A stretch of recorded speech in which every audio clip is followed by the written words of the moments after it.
Hello students, so I'm making this video today to kind of help you get better acquainted with Google Classroom. In the weekly checklist, I asked you, if you're not doing your work, kind of what is one of your barriers to that? And most people said one of two things. Either that you don't know what to do or you don't know how to get caught up. And the nice thing about this is I understand that it probably seems like a lot to keep track of, but with the wonders of technology, Google Classroom really keeps track of a lot for you. The first feature we're going to look at is the calendar. So when you go to Google Classroom, you should see all of your classes here. Now, some of these are mine that I'm a teacher in, and some of these are what I use for other classes or other teachers as well.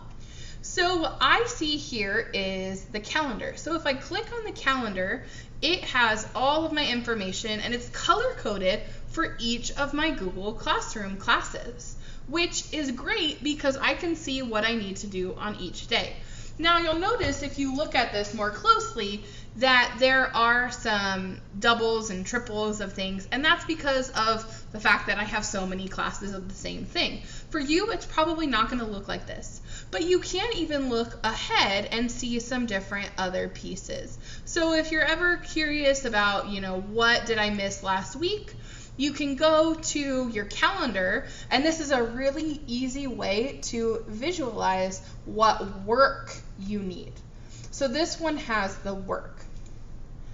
Also on Classroom, when you're on the home page for classes, you have a to-do list. This one is really helpful if you're only missing a couple of things, but the more classes you're in, the more difficult this one gets to use. So for me, I'm only in one class that I actually have to do work for, and that is my teacher mentoring class.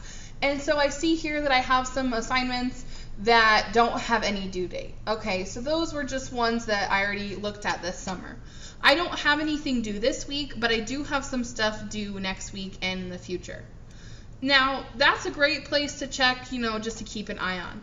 Another important place to look at is here in the missing folder, because you can go and see for your classes, for all of them, what is missing. Now for you, this might have a couple of things, it might have a bunch of things, but this is a great place to start.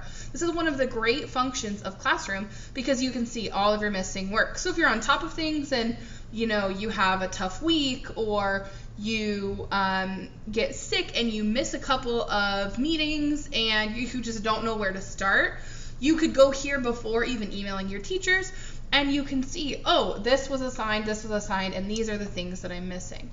Now, if you are missing a lot of things, if you're feeling overwhelmed, this might not be the best place. But what you can do is when you go to your class that you're enrolled in and you click on it, you'll see you have your announcements here. In the classwork tab, you have access to the calendar, you have access to the folder, but you also have this special tab here. If you click view your work, this just has your work for your class that you're in. So for me, I can see all of the work that I have been assigned for this Google Classroom class. If I'm still trying to figure out what do I need to start with, I want to use the missing part because I click on the missing and that's where I know what work I should start with.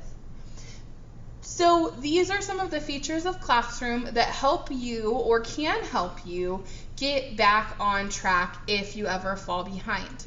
If you have any questions or anything, please don't ever hesitate to reach out as well, because you have plenty of teachers that want you to be successful, and I want you to be successful, and I hope that this helps you not just for my class, but for your other classes as well.